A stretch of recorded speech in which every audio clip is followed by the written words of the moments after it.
सुखी और दुखी दो बहनें थीं जो शहर में मजदूरी करती थीं। रोजी रोटी कमाने की गर्ज में वे अपने पतियों के साथ गांव से 6 वर्ष पहले शहर आई थीं। सुखी की शादी संदीप से हुई थी और उसको एक बेटा था रुपेश। दुखी की शादी रमेश से हुई थी और उसका भी एक बेटा है मनोहर। सुखी एवं उसका पति मेहनती कंस्ट्रक्शन लेबर का काम करते थे और कुछ ज्यादा समय तक मजदूरी भी करते थे ताकि उससे वो कुछ अधिक रुपए जोड़ सके, जिससे वो अपने लड़के के भविष्य को संवार सके। संदीप पिछले कुछ वर्षों से अपनी दारू पीने की लत को छोड़ चुका है और सुखी के साथ मिलकर रुपए जोड़ रहा है। दुखी को खरीदारी अच्छी लगती है एवं वो काफी पैसा मनोहर के लिए खिलौने इत्यादि पर बर्बाद करती थी या फिर अपने श्रृंगार एवं आभूषणों पर भी खर्च करती रहती थी। दुखी का पति रमेश भी शराबी है और अपनी दिन की आमदनी दारू तथा जुए में अपने दोस्तों के साथ खर्चता था। एक दिन सुखी दुखी से मिलने गई। क्या बात है, तुम इतनी चिंतित क्यों लग रही हो? सुखी, मैंने साहूकार से 8,000 रुपए 2 माह पहले अपने बेटे मनोहर के 5वें जन्मदिन को अच्छे से मनाने के लिए लिए थे। मैं साहूकार को कुछ रुपया लौटा भी चुकी हूँ, पर पिछले महीने एक अच्छा रिश्ता मेरे पति की एक लौती बहन रुक्मिणी की शादी के लिए आया और हमें लड़का इतना अच्छा लगा कि हमने रिश्ता पक्का करने के लिए एक छोटा सा प्रोग्राम किया, जिसमें मैंने 3,000 रुपए की लड़के को अंगूठी भेंट की।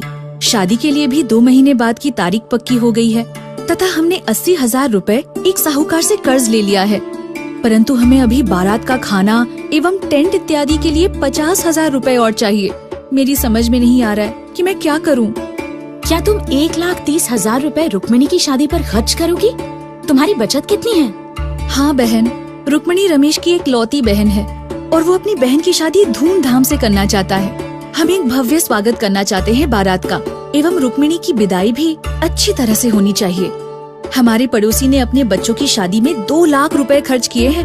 हम तो केवल 1,30,000 ही खर्च कर रहे हैं। मेरी कोई बचत नहीं है, इस कारण मुझे साहूकार से कर्ज लेना पड़ रहा है और कुछ दोस्तों से भी। दुखी, तुम्हें और 50,000 रुपए क्यों चाहिए? तुम 80,000 रुपयों का क्या करोगी? बहन, 80,000 रुपए हम खाने इत्यादि पर खर्च करेंगे, जैसे शादी के कार्ड, बारात घर का किराया, साज सजावट इत्यादि। 50,000 से 60,000 रुपया हमें मिठाई, जेवर, शादी के लिए कपड़े आदि के लिए चाहिए। दुखी, तुम्हें लाखों रुपए एक ही शादी में खर्च नहीं करने चाहिए, फिर तुम्हारी सारी उम्र उस कर्जे को चुकाने में ही निकल जाएगी। तुमने मनोहर की पढ़ाई का क्या सोचा है? तब क्या होगा यदि कोई घर में बीमार हो गया? तुम तब क्या करोगी? क्या तुम साहूकार से लगातार कर्ज लेती रहोगी और हाँ, उम्र भर ब्याज एवं कर्ज के बोझ तले दबी रहोगी? ये हमारी जिम्मेदारी है कि हम सुनिश्चित करें कि रुक्मिणी अपने पति के घर खुशी खुशी जाए एवं बाराती इत्यादि सभी संतुष्ट हों। सभी प्रकार के शादी के इंतजाम शोभनीय हो, जिसके लिए हम साहूकार पर आश्रय हैं, क्योंकि वही है जो हमारी आपातकालीन आवश्यकताओं में सहायता करते हैं तथा हमें अपना कर्ज समय पर दे सकते हैं। दुखी, तुम्हारा ये समझना आवश्यक है कि क्या अंतर है जरूरत में और इच्छा में। तुम इच्छा कर सकती हो कि रुक्मिणी की शादी धूमधाम से हो, परंतु तुम्हारे लिए ये आवश्यक नहीं है। तुम रुक्मिणी की शादी बहुत अच्छे से 50,000 रुपए में ही कर सकती हो। ये मुमकिन ही नहीं है। हमें कम से कम 1 लाख रुपया शादी के लिए चाहिए। कई तरीके हो सकते हैं जिनसे हम बेवजह के खर्च कम कर सकते हैं। उदाहरण के लिए, कार्ड का साधारण डिजाइन यदि चुना जाए तो प्रिंटिंग की कीमत ज्यादा नहीं होगी। बारात के खाने के लिए भी आप सब्जी इत्यादि की संख्या कम कर सकते हैं। मान लो तुम 10 व्यंजनों की योजना बना रही हो। यदि आप चाहो तो एक अच्छा खाना 3 से 4 व्यंजनों से भी खिलाया जा सकता है। इसी प्रकार शादी की जगह के लिए भी चाहो तो हॉल बुक करने के स्थान पर खुले एरिया में भी, जो कि कॉलोनी के अंदर हो, शादी का सारा समारोह मनाया जा सकता है।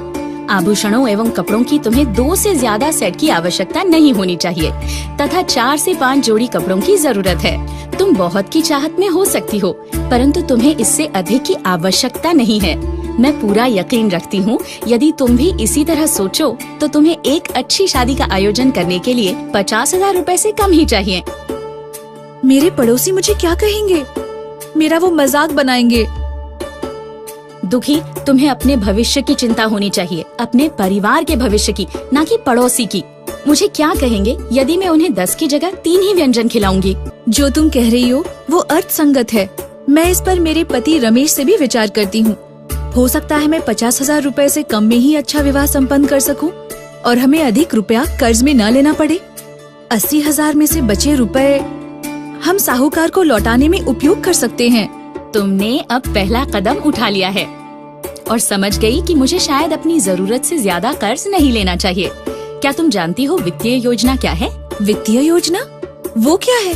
फाइनेंशियल प्लानिंग एक वित्तीय योजना बनाने का रास्ता है अपने भविष्य के लिए, जिससे तुम्हें भविष्य में साहूकार से कर्ज भी न लेना पड़े और अचानक आ जाने वाली जरूरतों के लिए कुछ बचत भी हो सके, जैसे कि घर की मरम्मत, दुर्घटना इत्यादि। उदाहरण के लिए मैं अपने भविष्य की जरूरतों के लिए योजना बनाकर कुछ बचत कर रही हूँ तथा अचानक आने वाली जरूरतों के लिए मैंने 40,000 रुपए बचा लिए हैं। दीदी, तुमने इस प्रकार 40,000 रुपए बचा लिए? कैसे? क्या कोई लॉटरी लग गई थी? तुम कितना कमाती हो? नहीं दुखी, मैं लॉटरी नहीं जीती। मैं पिछले 2 वर्ष से अपने भविष्य की जरूरतों के लिए रुपए जोड़ रही थी। याद है जब रुपेश का एक्सीडेंट हुआ और उसे अस्पताल ले जाना पड़ा? मुझे बहुत सा पैसा ब्याज पर लेना पड़ा अपने बेटे के अस्पताल के बिल भरने के लिए। मैंने तभी निश्चय कर लिया था कि मैं फाइनेंशियल योजना बनाऊंगी, साल के लिए एवं 5 साल के लिए, तथा मैं रोज के रोज भी जोड़ूंगी।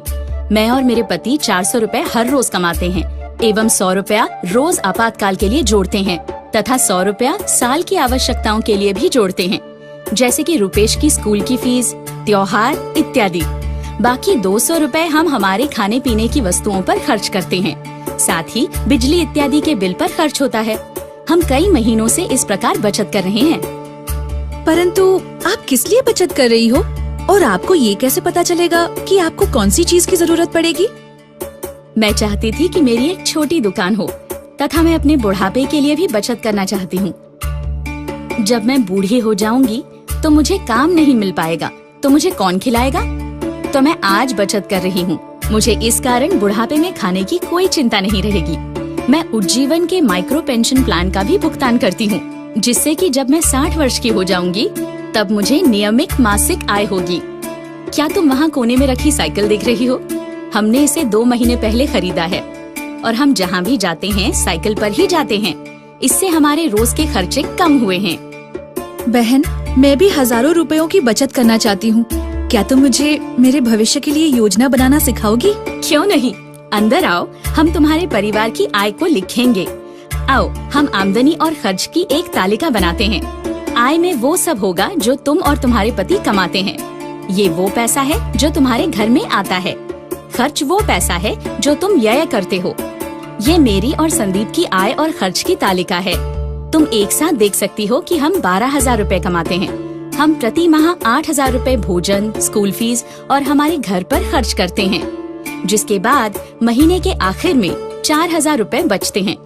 हम इस बात का ख्याल रखते हैं कि हमारे खर्च केवल हमारी जरूरतों तक ही सीमित रहें, उन खर्चों तक जो कि हमारे परिवार की वास्तविक जरूरत हो। बहन, मैं और मेरे पति मिलकर 400 रुपया प्रतिदिन कमाते हैं। ये मिलकर 12,000 रुपए प्रति माह होता है। परंतु महीना समाप्त होते होते हमारे पास ज्यादा कुछ नहीं बचता। अच्छा ठीक है, चलो हम तुम्हारे लिए एक तालिका बनाते हैं। दुखी, तुम बोली थी कि तुम 12,000 रुपए महीना कमा रही हो, परंतु तुमने अपनी तालिका में केवल 11,200 रुपए ही बताए हैं। बाकी 800 रुपयों का तुमने क्या किया? मैं और मेरे पति 2 दिन के लिए काम पर नहीं जा सके क्योंकि मेरे पति बीमार हो गए थे। ठेकेदार ने हम दोनों की पगार में से 800 रुपए काट लिए थे तथा उस महीने के हमें केवल 11,200 रुपए ही मिले। पिछले 1 साल में ऐसा हमारे साथ चौथी बार हो रहा है। तुम्हारे पति बार बार बीमार हो रहे हैं क्योंकि वो बहुत ही अधिक दारू एवं सिगरेट पीते हैं। यदि तुम काम पर नहीं जा पाती, तुम अपनी आय कम करती हो। यदि तुम्हारे पति दारू पीना बंद कर दें, तो तुम 1,000 रुपए प्रति सप्ताह बचा सकती हो। तुम और तुम्हारे पति कुछ अधिक समय के लिए काम भी कर सकते हैं यदि स्वास्थ्य ठीक रहे। मैं ये तालिका अपने पति को दिखाऊंगी और उनसे कहूंगी कि वो दारू की आदत को छोड़ें। इसके अलावा दुखी, तुम लगभग 1,200 रुपए प्रति महीना श्रृंगार, साड़ियाँ एवं आभूषणों पर खर्च कर रही हो। क्यों? बहन, मेरी पड़ोसन सावित्री बहुत सुंदर सुंदर साड़ियाँ लाई है और वो सारे मोहल्ले में अपने को रानी की तरह दिखाती है। मैं भी बाजार गई और उससे महंगी एक साड़ी लेकर आई। मुझे अच्छा लगा, पर मुझे इस बात का कभी एहसास नहीं हुआ कि मैं बहुत ज्यादा खर्च कर रही हूँ। दुखी, यदि तुम्हें एक अच्छा भविष्य चाहिए तो तुम्हें ये श्रृंगार इत्यादि का सामान अपनी पड़ोसन की होड़ में खरीदना बंद करना होगा। हर 1 रुपया बचत का तुम्हें तुम्हारे ऋण से जल्द चुकाने में सहायक होगा। तुम बजट डायरी को देखने के बाद इसको बेहतर समझोगी।